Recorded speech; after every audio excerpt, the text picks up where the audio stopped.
राज्यसभा सांसद दीपक प्रकाश ने दिल्ली चुनाव परिणाम को लोकतंत्र की जीत बताई। आपको बता दें, उन्होंने कहा है कि यह आम आदमी पार्टी नहीं, यह आपदा पार्टी। अरविंद केजरीवाल जो चुनाव हारे हैं, पूरी पार्टी की नैया डुबा दी है। आप लोगों को भ्रमित करके सत्ता पर काबिज हुई थी, वहीं मोदी जी के काम की गारंटी की जीत हुई है। वहीं कांग्रेस पर तंज कसते हुए कहा कि बैसाखी पर चलने वाला दल का नाम कांग्रेस है। साथ ही उन्होंने कहा कि पूर्वांचल के वोटों ने 100% बीजेपी को वोट दिया और इसका खास असर हमें देखने को दिल्ली चुनाव में मिला है। वहीं दिल्ली तो जीते ही है, बिहार में भी एनडीए की सरकार बनने वाली है। और सबसे झूठे लोगों को भ्रमित करके सत्ता काबिज करने वाले आज अरविंद केजरीवाल तो चुनाव हारे ही और साथ साथ पूरे पार्टी का भी नैया को डुबाने का और आज लोकतंत्र की जीत, विकास की जीत हुई है और डबल इंजन की जीत हुई है और मोदी जी के काम की गारंटी की। केजरीवाल आज हारे नहीं है, जनता उनको मन से चित से हमेशा के लिए उतारने का काम है। कांग्रेस 0 पे आउट हो गई। कांग्रेस नाम का कोई संगठन नहीं है अब भारत में। अब बैसाखी पर चलने वाला राजनीतिक दल का नाम कांग्रेस है। शराब मुद्दा हावी रहा दिल्ली में या फिर जो यमुना का मुद्दा, कौन सी मुद्दा पे अपने? देखिए, भ्रष्टाचार और विकास को अवरुद्ध करना, वहाँ की जनता के मन में बदलाव की भावना पैदा हुआ और इस परिवार का परिवर्तन नरेंद्र मोदी जी के गारंटी पर। पूर्वांचल सीटों पे, पूर्वांचल जो वोट रहते हैं वहाँ पे काफ़ी खासा हम माना है, वहाँ पे बीजेपी की तरफ एक अच्छा वोट डाला। निश्चित तौर पे हमको भी दिल्ली विधानसभा के चुनाव में काम करने का अवसर मिला और वहाँ पर पूर्वांचल के लोग 100% इस बार मोदी जी के साथ, कमल फूल के साथ थे और उसका परिणाम आज सब देश और दुनिया देख रही है। क्या इसका प्रभाव झारखंड में भी पड़ेगा कुछ? क्या देखते जाइए, झारखंड की राजनीतिक परिस्थितियां अलग है, दिल्ली की राजनीतिक बिहार चुनाव भी है इसी साल। अरे बिहार में तो सीधा और सीधा एनडीए गठबंधन की बहुमत की सरकार बनी। दिल्ली में भाजपा की जीत के बाद झारखंड के पूर्व मुख्यमंत्री बाबूलाल मरांडी ने कहा है कि लंबे समय तक आपकी सरकार ने झूठे वादे कर दिल्ली की जनता को ठगने का काम किया। दिल्ली की जनता आपकी सरकार से तंग आ गई थी, इसीलिए दिल्ली की जनता ने आपदा से दिल्ली को मुक्त कराया। उन्होंने कहा है कि अब दिल्ली का विकास होगा। वहाँ के मतदाता को बहुत बहुत बधाई है और साथ ही भारतीय जनता पार्टी के दिल्ली प्रदेश के और केंद्र के नेता आदरणीय नरेंद्र मोदी जी के नेतृत्व में जिस प्रकार के दिल्ली चुनाव में विजय प्राप्त हुआ, तो मैं कह सकता हूँ कि लंबी समय तक दिल्ली की जनता धोखे खा रहे थे, झूठा आश्वासन उनको मिल रहा था और दिल्ली बिल्कुल विकास के मामले में जो लोग भी दिल्ली में जो लोग घूमते थे, दिल्ली के जो बस्ती के इलाके में अंदर के और लोग घूमते थे, तो सड़कों की हालत बिल्कुल बद से बदतर।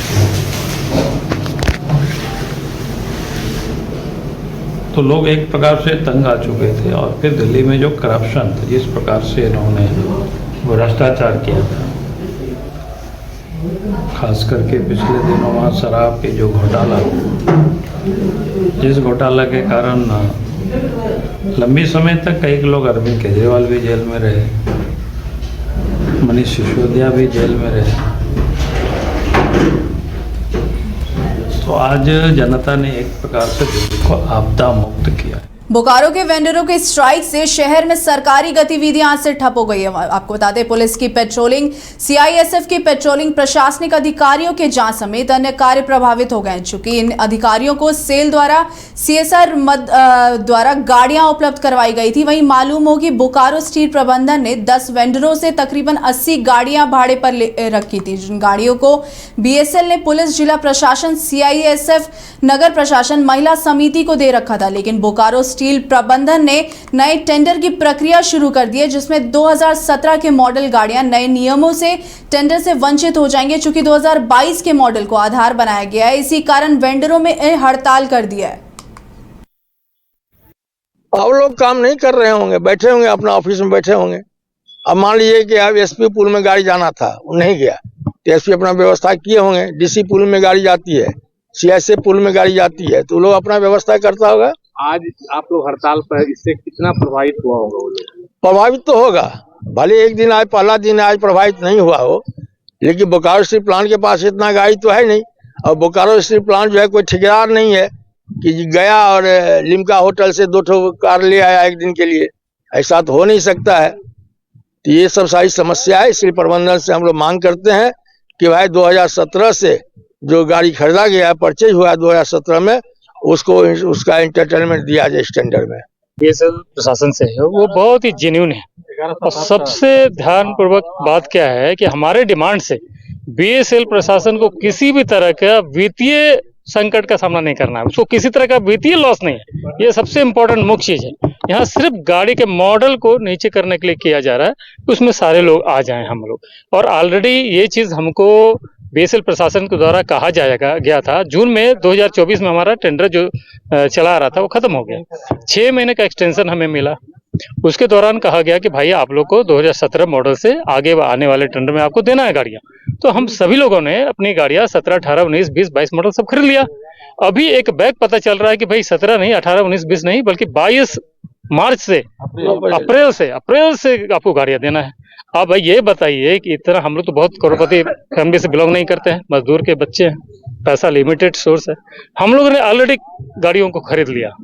अब बताइए इस ये लॉस जो हमारा होगा हम कहाँ? गिरिडीह के गांवा प्रखंड से अंचल कार्यालय में झामुमो प्रखंड कमेटी की ओर से 11 सूत्री मांगों को लेकर दिया जा रहा है धरना शुक्रवार को खत्म हो गया। प्रशासन की ओर से 3 सप्ताह के अंदर 11 सूत्री मांगों पर जांच कर कार्रवाई का लिखित आश्वासन दिए जाने के बाद कार्यकर्ताओं ने धरना समाप्त किया। आपको बता दें कि झामुमो अबुआ आवास, मनरेगा, जल नल, 15वें वित्त, बिजली बिल माफी में सुधार समेत कई योजनाओं में गड़बड़ी की शिकायत को लेकर धरना दे रहे थे। वहीं तीसरी ओर धनवार प्रखंड के कार्यकर्ताओं ने भी धरने का समर्थन किया। ये धरना सर तोड़ाया गया है, तो किन मुद्दों का मांग था और वो मुद्दे पूरी हुई या नहीं? जिन बिंदुओं को लेकर के इन्होंने बात किया था उनमें हम लोगों ने, अभी मैं अनुमंडल पदाधिकारी के प्रतिनिधि के तौर पे गांवा प्रखंड में उपस्थित हुआ। इन लोगों को हम लोगों ने आश्वस्त किया, धरना प्रदर्शनकारियों के हमारे जो भाई बंधु हैं उनको आश्वस्त किया कि 3 दिनों में इसकी सूची उपलब्ध करवा देंगे जो बहु बिंदुओं को लेकर के था। और उन बिंदुओं पर आगामी 3 सप्ताह के भीतर में उसमें माध्यमिक परीक्षा को भी ध्यान रखा जाएगा, क्योंकि बच्चों का परीक्षा प्रभावित न हो इस विषय में भी ध्यान रखा जाएगा और इनको भी सहयोगात्मक रीति से।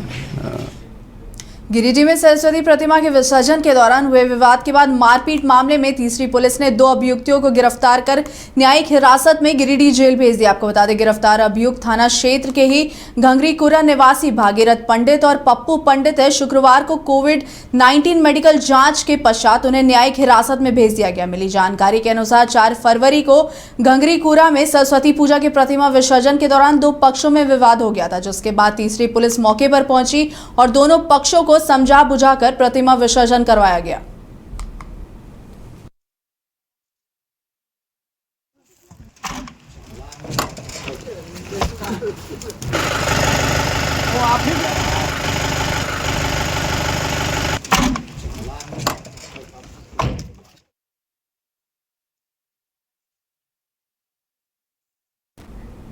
प्रधानमंत्री ग्राम सड़क योजना अंतर्गत लोहरदगा जिला के किस्को प्रखंड मुख्यालय होते हुए सेमरडी, छेचरा, नवाडी, डमटा व बानपुर मुख्य पथ का निर्माण कार्य कराए जाने के लिए अजमल अंसारी को ठेकेदारी दी गई है। ये जनाब खुद से योजना को नहीं कराकर पेटी में मुनीलाल साहू, अख्तर अंसारी और राम मोहन साहू को दे रखा है। मालूम हो कि उक्त सड़क निर्माण कार्य में संवेदक और संबंधित विभागीय अधिकारियों की ढुलमुल रवैया से आए दिन कितने लोग दुर्घटना के शिकार हो रहे हैं। आपको बता दें सबसे बड़ी बात है कि उक्त पथ पर प्रतिदिन सेमरडी, छेचर, नवाडी, डमटा व बानपुर, बंजारी समेत पेशरार प्रखंड क्षेत्र के दर्जनों गांवों के विद्यार्थियों को आवाजाही होता है, जिन्हें हर वक्त जाम माल का खतरा बना रहता है। बता दें कि बीते साल 2022 के 26 अगस्त को सूबे के पूर्व वित्त मंत्री डॉक्टर रामेश्वर उरांव और लोहरदगा संसदीय क्षेत्र के पूर्व सांसद सुदर्शन भगत के द्वारा ऑनलाइन शिलान्यास किया गया था, लेकिन इतने साल बीत जाने के बाद भी सड़क निर्माण कार्य को पूरा करने के बदले हाशिए का लाकर खड़ा कर दिया गया है।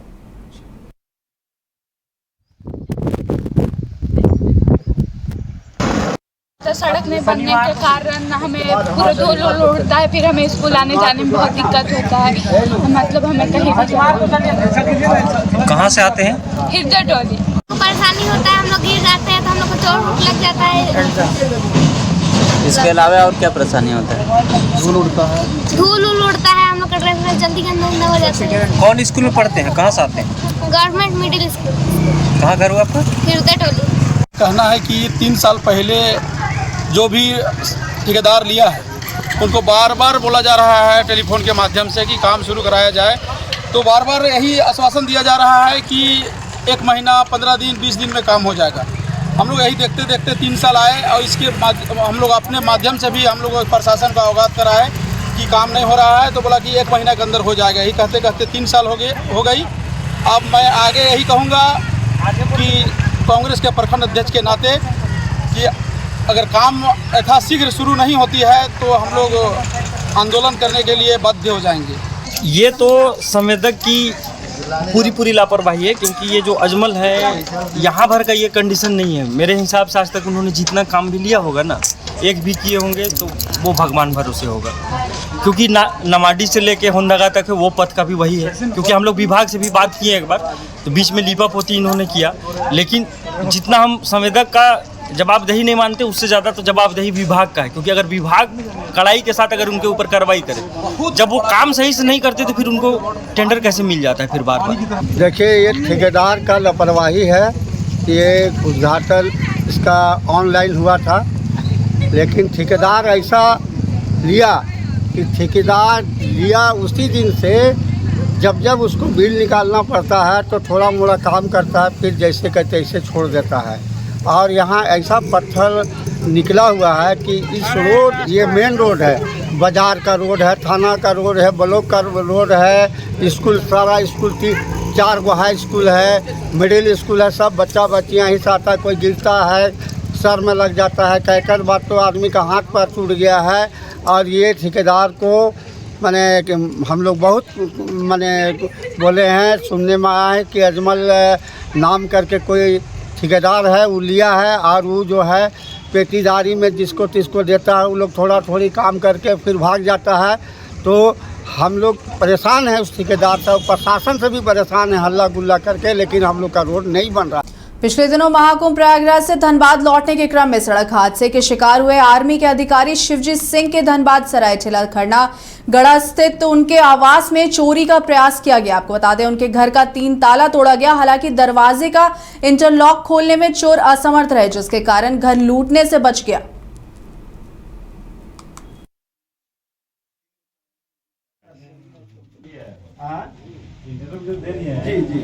इसीलिए बचा।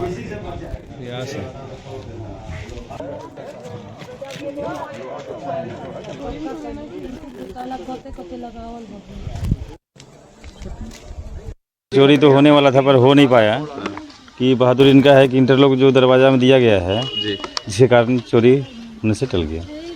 गेट का दरवाजा तोड़ा है और ग्रिल का। कितना ताला टूटा सर? 3 ताला। अंदर प्रवेश नहीं कर पाए? नहीं, अंदर प्रवेश नहीं कर पाए। किधर से इंट्रेंस किया होगा? क्या मेन दरवाजा फिर अंदर का थोड़ा ग्रिल का उसका ताला 3 ताला टूटा है।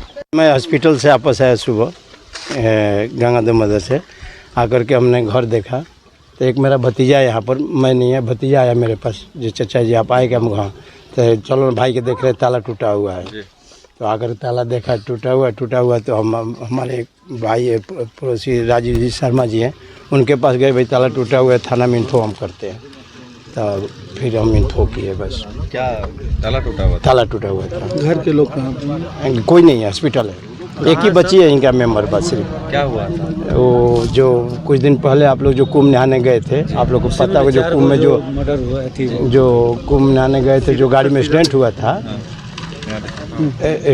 था उसी में जो 4 डेथ कर गए, तो 4 डेथ कर गए, तो उसी में से जो एक बच्चा हुआ है उनको हम हॉस्पिटल में लेकर बैठे हुए एडमिट है। कहाँ पे? पटना पारस में। वही है। हाँ। तो परिवार के और लोग जो है हम भी है। तो कहाँ आप लोग सब कहाँ थे?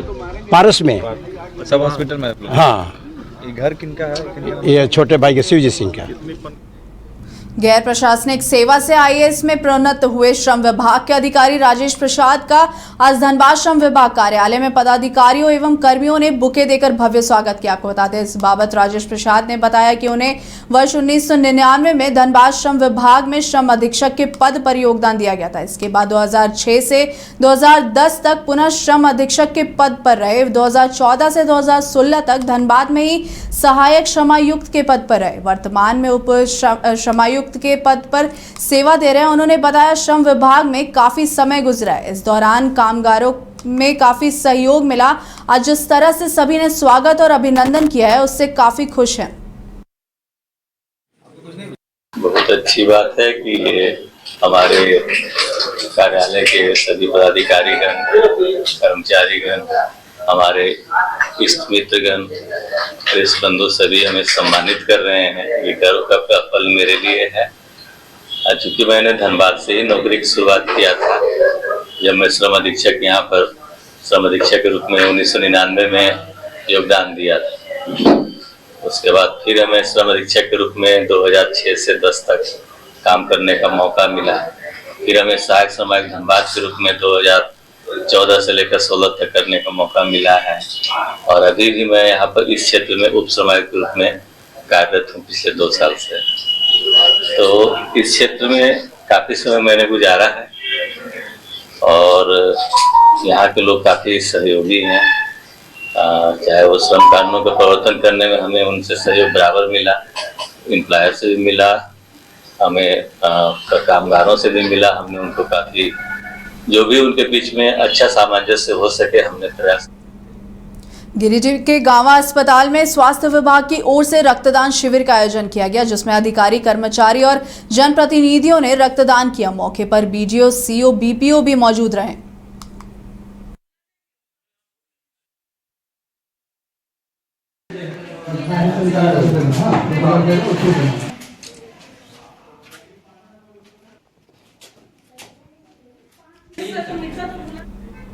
गिरिडीह के गांवा बाईपास रोड में भाजपा की सदस्यता अभियान को सफल बनाने के लिए बैठक का आयोजन किया गया। बैठक में महिला मोर्चा की जिला अध्यक्ष उषा कुमारी मौजूद रही। वहीं आपको बता दें, बैठक में सदस्यता अभियान को सफल बनाने और निर्धारित लक्ष्य को पूरा करने पर जोर दिया गया है।